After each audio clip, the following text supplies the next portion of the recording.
Welcome, Justin Peterson, to Coaching in Session. How are you doing today? I'm doing great, Michael. Thanks for having me on. Of course, today I have you on as a discipline coach, and we're going to be talking on all levels, all aspects of discipline today. The work that you do cannot be missed. A lot of people are living in the world today without discipline. They think motivation is the answer, but discipline is the true key to success. So we're going to be talking about that all today. But in your own words, can you please tell the world who you are, what you do, and how you help them? Sure. Yeah. So I'm a husband, a father of three boys. I say I'm a rebel with a cause. I like to do things differently. I always have. I don't really know where that came from. I own a life insurance agency as my day to day. I've been in that for many years now, and I'm a discipline coach. I'm not a personal trainer. I'm not a nutritionist. I don't want to be. But what I found in my own life is that there were so many points through my professional career where I would achieve these loud and really in your face, grandiose accomplishments. And then I would rest on my laurels and my career would kind of go like this. And what I realized in self reflection was I didn't have that underlying discipline of doing the hard things when I didn't want to. If on a macro level, I was going like this, then the only way to really fix that was on a micro level. And my whole world changed whenever I hired my own coach and he had me wake up early, whether I felt like it or not, moved my body every day, whether I felt like it or not, and tracked my food and got on a disciplined nutritional regimen. And then as a byproduct, my physique completely transformed. And then everything changed from there. And so I just help people basically keep the promises that they've made to themselves that they've had a hard time keeping on their own. I hold their feet to their fire. And to be honest with you, man, it fills me up. I love it to death. I mean, I know you know in your own experience that helping somebody achieve their goals is just magnificent. So I love what I do. Yeah. When it comes to like the mind and the body, it's like you can have a very strong mind, but if you don't have the body, the vessel to get there, you're going to just not have the energy. You're going to be more lethargic.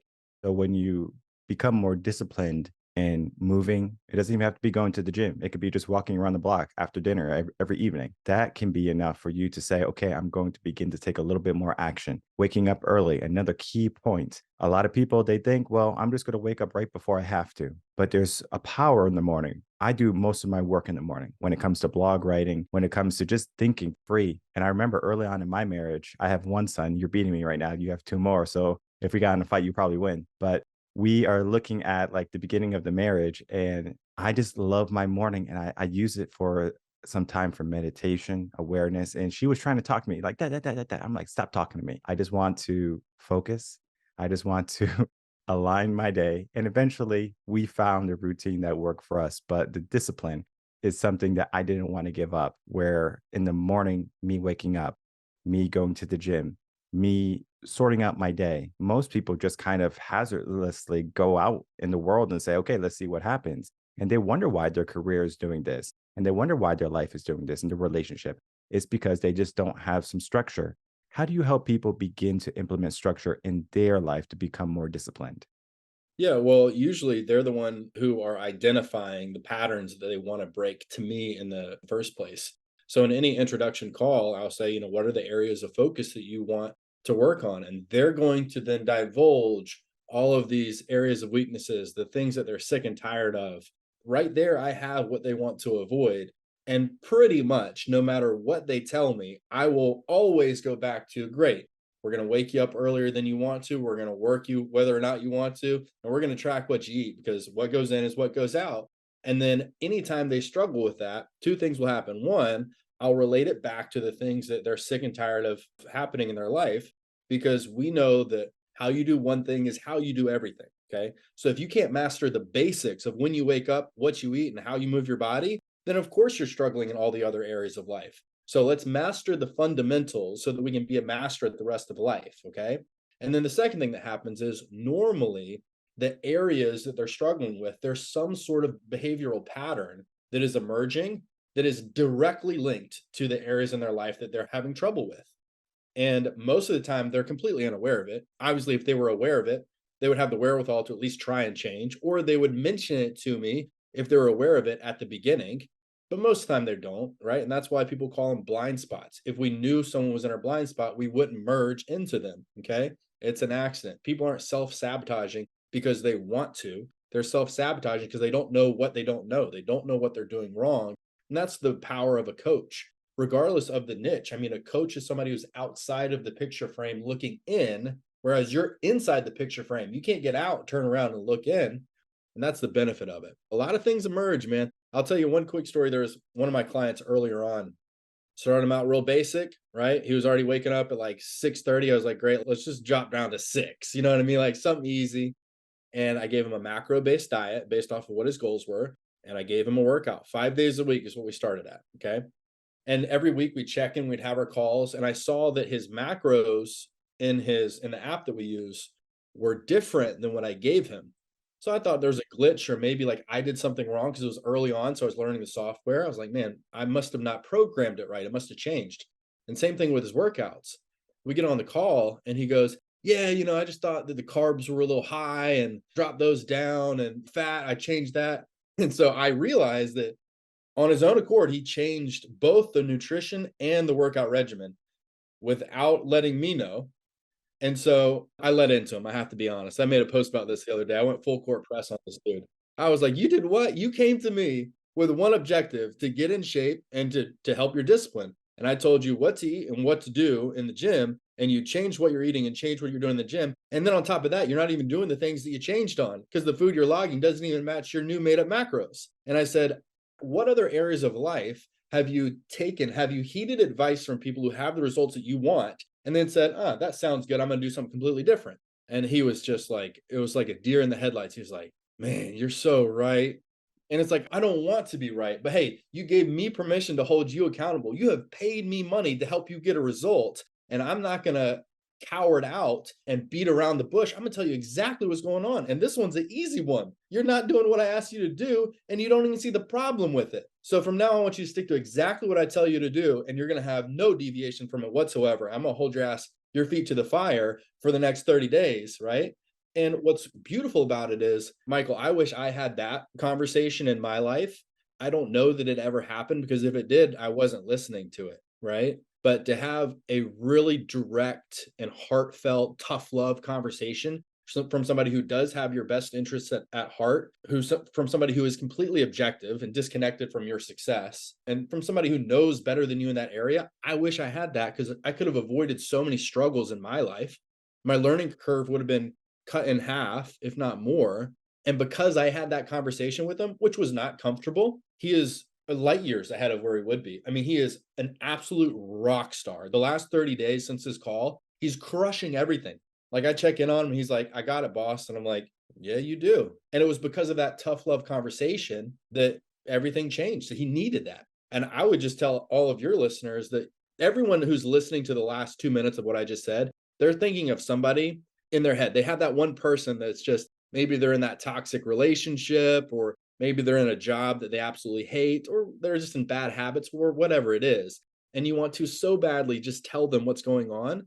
You have to find the right way to do it. It's got to come from love. You have to get their permission to have these tough love conversations. But how I would start it, and this has helped me a lot to have these conversations, is, hey, Michael, I love you, right? Anything I say is going to come from a place of love. Okay, cool. I don't want to have this conversation, but I know that if you were in my shoes, you would do this for me. So you're giving that person the benefit of the doubt that they would do this for you, right? So they're like, okay, yeah, because I am a good friend, right? And then you have that conversation. And dude, if they don't change, cool, you can sleep peacefully at night knowing you did everything you could to help them.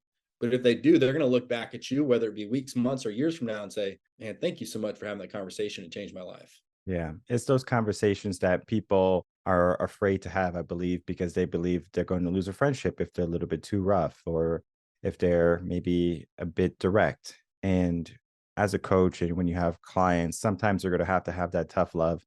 There's many more times that I have tough love for people than I do just sweet and nurturing conversations. And it's like very similar to what you just said, right? I tell them to do something, they don't do it.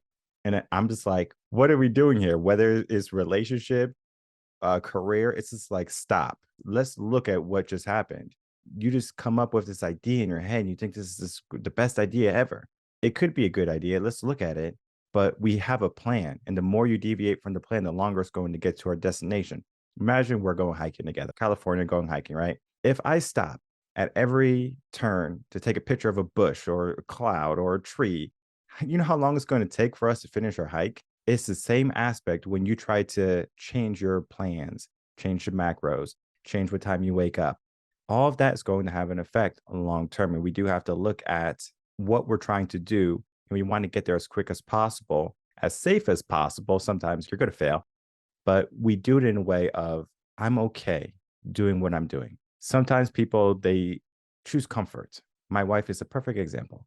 Similar to the macros, I tell her, okay, well, you want to lose weight, you got to do this. And then all of a sudden she's like, I'm going to do keto. I'm like, what the hell? That we didn't even have that conversation. It's just like, whatever. And then eventually not getting the results, right? Okay, well, do what I said. Okay, cool. Results happen. We do have to look at if someone's ahead of us trying to, lift us up, why not lean in onto them? And you talked about something great, right? Having those tough conversations. As a young man, my father would lecture us for hours. About an hour and a half, 2 hours was one of the short lectures. And then sometimes it was 3, 4 hours. And literally, we were just sitting on the sofa. And he's a big guy, like he was in construction. Like literally, his muscles were like bigger than mine, like boulders, like I like huge, right? And I remember one time I went to work with him. I was like a teenager, and I tried to move one of these machines, probably like a ton or something, and he moved it with ease. I couldn't even budget. We had a fear for him, even though he didn't lay a hand on us. But the fact that he spent time, spoke with us, gave us those hard disciplines and those hard truths helped me. And I'm sure you're doing that with your boys. You're sitting them down, you're talking to them, even if they're young, you sit them down, you talk to them. Most people don't have that. When I started Reven Concepts and I started the coaching, I said, this is going to be something that's going to be long term because many people, if you look at the problems in society, we have an epidemic of single mothers, we have fathers who don't want to be in the household. There are kids growing up who don't have that figure. There's going to be a point where everyone is going to leave high school and they're going to need a coach. There's no ifs, ands, or buts about it. They need to have that hard conversation because life is not going to treat you well and it's going to give you everything that you wish for. You have to go out, you have to grab what you want to grab. When we start to look at society now, right? We can look at clients already and like personal life, but society, what is this epidemic of lack of discipline and maybe even respect? Yeah, I think it's multifaceted. The easy answer is everything is so convenient nowadays that discipline is not in demand.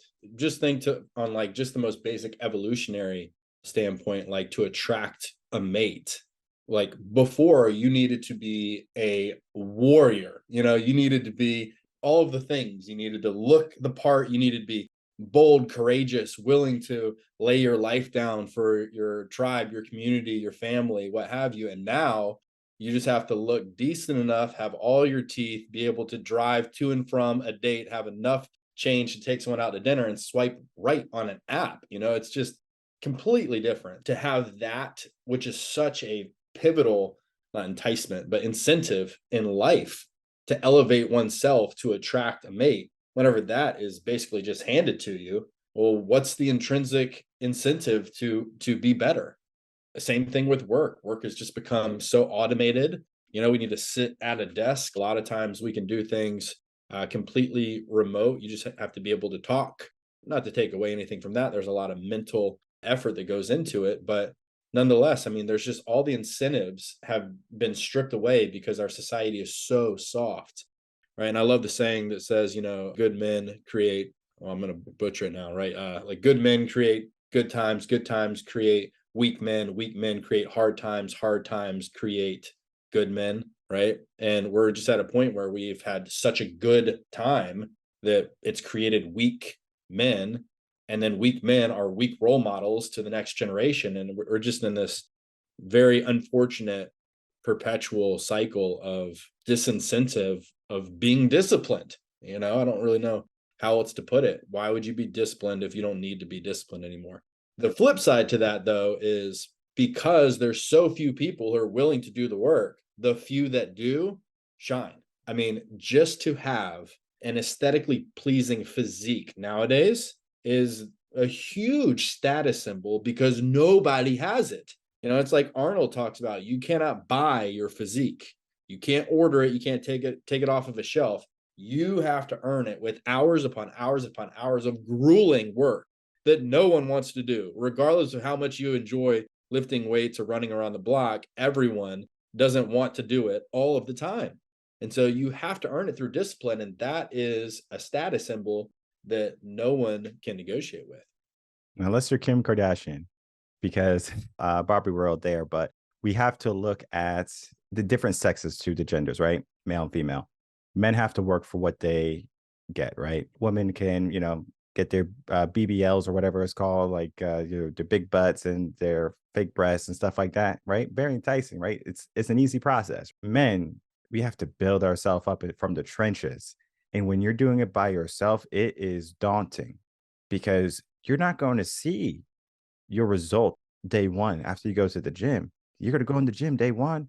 All right, I did some biceps, I did some triceps. My arms feel like they're gonna fall off. Yep. The next day, you don't want to wake up because you're just so sore. You're just like, I just want to stay in bed and just not feel this anymore. Yes. But you have to push through it. And then so a month happens, 2 month happens, 3 month happens. You still might not see the results because your body is breaking itself down, building itself back up.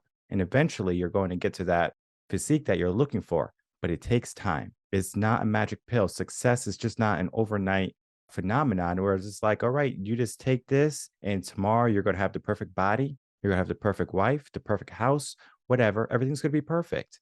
It's not that. We have to go through the hardship, the challenge, the struggle, the uncertainty. The discipline is going through it and understanding that there's going to be something at the end of it. You might not see over the hill yet, but as soon as you get there, you can finally look back. That's why when I do my fitness stuff with my clients, I say, we're going to take 2 pictures a month. We're going to take a picture on the first of the month and on the 15th of the month, right? We just split it in half. Now, when you take a picture on the first month, we're going to look at it in 3 months and the same thing at 6 months. So we're going to look back in the 3 months, 6 months increments. We're not going to look at every single day. And for people who are like, oh, I didn't lose any weight this week or whatever, well, we're building muscle. Okay. I don't want you to make the scale your Bible. All right. Our routine is the Bible. Our discipline is the Bible. And when we could do that, then that's when we could start to make some big changes in our life. For the people who are, again, looking for the quick fix is not there. How do you help people say, hey, put the boots on, get to work?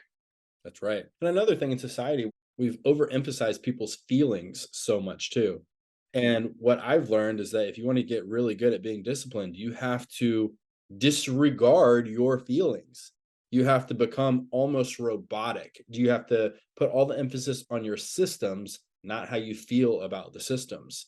Our feelings will tell us, don't wake up. Our feelings will tell us, eat that, not this. Our feelings will tell us, don't get into the gym. But you have to have this pre-decision made. What I've learned is that the decisions are really where people get tripped up. If you have not made a commitment to what you're doing, what you're eating, and all that stuff, then you fumble with rationalizing these decisions or justifying these decisions. You have to have the decision made before the time the decision comes to you.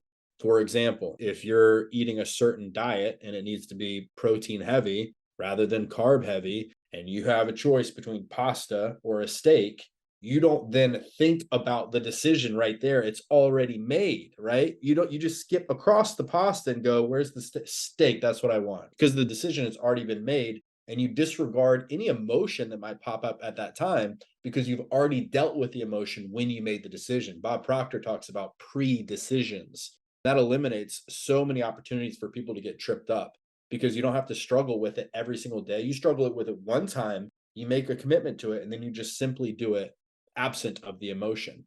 But again, society says, be in your feelings. Like, are you offended by that? Like, that has no place in discipline. I offend myself all the time, and as a result of that, I'm able to accomplish things that other people aren't because I don't worry about it. I know my mind plays tricks on me. What's your take on emotional intelligence? I don't know if you saw any of my episodes on it, but if you did, you know my take, but I want to know your take on it. No, I didn't. I'm glad I did not, so I can give you my take absolutely what you know. So whenever I think about emotional intelligence, let me know if I'm going in the right direction. So I think of EQ versus IQ, emotional intelligence being, being able to read somebody's emotional cues or their facial expressions, being able to know how to approach somebody, to mirror energy with somebody, to build rapport with somebody and trust. Is that what emotional intelligence you're talking about? Well, emotional intelligence has many different meanings. There's about 5 aspects to emotional intelligence. The aspect of emotional intelligence that society speaks of is being openly emotional, being in touch with your feelings, being able to express your feelings, being able to control your feelings, basically all of that in a nutshell. So what happened with emotional intelligence is that they told men, "Oh, be more emotional." Like if you have to cry, cry. If you have to take a rest day, right? Go easy on yourself. Emotional intelligence, that is where society is going, and it's not conducive for making and building strong men. I did a whole episode on it, but again, I want to have a conversation with you on emotional intelligence there. I love where we're going with that. Maybe I have an interesting take on this. I am big in both aspects of that. I do believe that men should cry. I believe that all of us have traumas that we have endured throughout our life that create these unconscious behavioral patterns that oftentimes self sabotage us. And we don't know that they're happening. And they happen from events that most of the time we completely forgot about because normally in traumatic events, your mind suppresses that memory because the memory harms us. I believe it's very important for men to be able to exercise their emotions. However, I think it's very important that it's done in a compartmentalized fashion. For me, I hired a life coach 3 years ago, and she, for the longest time, has been doing these women's retreats that are 4 day long, immersive retreats in the mountains. And my mother's been on a few, my sister went on some, my wife has been on two, and everyone just raves. And I'm like, yo, when are you going to do one for men? Right. And so she started a men's only retreat, and I've gone to now three of them. So for 4 days, you go out to the mountains. You still have your cell phone, but I mean, it's like up in your room. You're very disconnected. You cannot hide. It's a maximum of 8 men. And she goes deep into the most uncomfortable topics of your life. And she'll say at the beginning, my intention is to make you cry. Okay. And like, that's going to happen. Before that, like, had I cried? Yes. But was I emotional? Absolutely not. It would always get up to here. And then it was like, I just didn't know how to release my emotions. Like, you would have to coach me to like relax my jaw, breathe heavily, relax my eyes, and like coach me to cry because something was blocking me. And it was because there was traumas that happened as a child from a father who had a very short temper, very loud whenever he lost his temper. And as a 5 year old, 6 year old child being screamed at, 10 out of 10 rage, that does stuff to you, creates these like survival mechanisms that you carry on into adulthood you don't know about, but you're reacting to something based off of previous experience. Well, how I was reacting to certain things caused me to be avoidant to confrontational conversations, like the tough love conversation that we started the podcast with. That would make me very uncomfortable before I did my work for reasons that I didn't know why until I did the work and realized, well, as a 5 year old child, if you have this powerful figure over you like this, well, your reaction is to go like this. And if you never know that that's a problem, because that's the only experience you had in your life, and you never know to go, hey, you're no longer a 5 year old boy. That fear is literally a memory. It's a figment of your imagination now. Like, that's in the past. That's not happening in the real world. You can pick yourself up. You're okay, right? Your functional adult is here, and he can protect that wounded child of yours. And like, you're going to be all right. And before I was able to have that explained to me and have that processed out and go through the process of forgiving my father for what he did, because he was learning back then too, I would have been so limited in my ability to function as an adult now. The short answer to that is I think it's so incredibly important for men to be in their feelings, but it has to be compartmentalized. And then once you get back into the real world, that shit's behind you. Now you got to execute, because the only thing that we're really judged on is our accomplishments. Like, what results do we actually bring? So once you got that flushed out, now avoid those emotions, stick to your systems, stick to your disciplines. You got to provide, you got to protect, you got to preside over your family, and you got to bring the food to the table. And then if things build up again, you might need to go back to the mountains. You might need to seek a coach. You might need to say, okay, doors closed. Look, man, pressure's way too tough. I need some help. You might need to cry it out a little bit, but it's got to be compartmentalized. It has to be strategic. If you are guided by your emotions, you're a ship without a rudder. But if you can do it strategically, I think that you take off the lid to your potential, because there's a lid on you if you don't do that stuff that you don't know is there. And all you're going to do is just frustrate yourself whenever you can't break through these levels because you don't know why you're doing certain things. Right. And you said the key at the end, right? We should not be guided by our emotions. We should have control over emotions. We should understand we are human. We have emotions. I have no problem with men want to cry.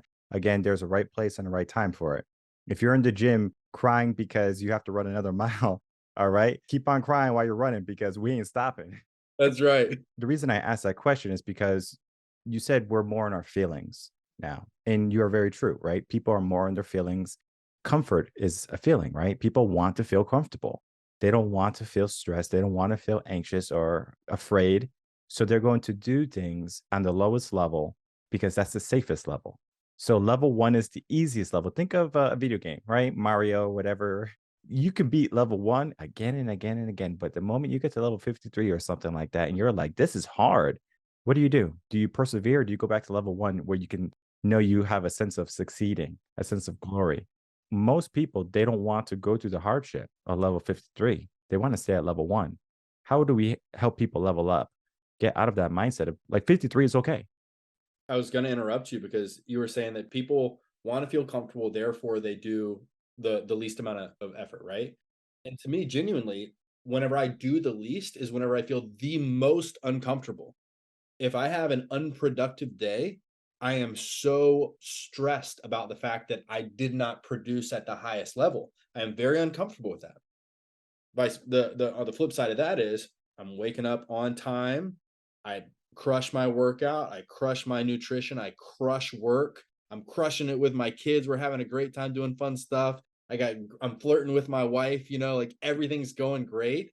At the end of the day, I put in max effort.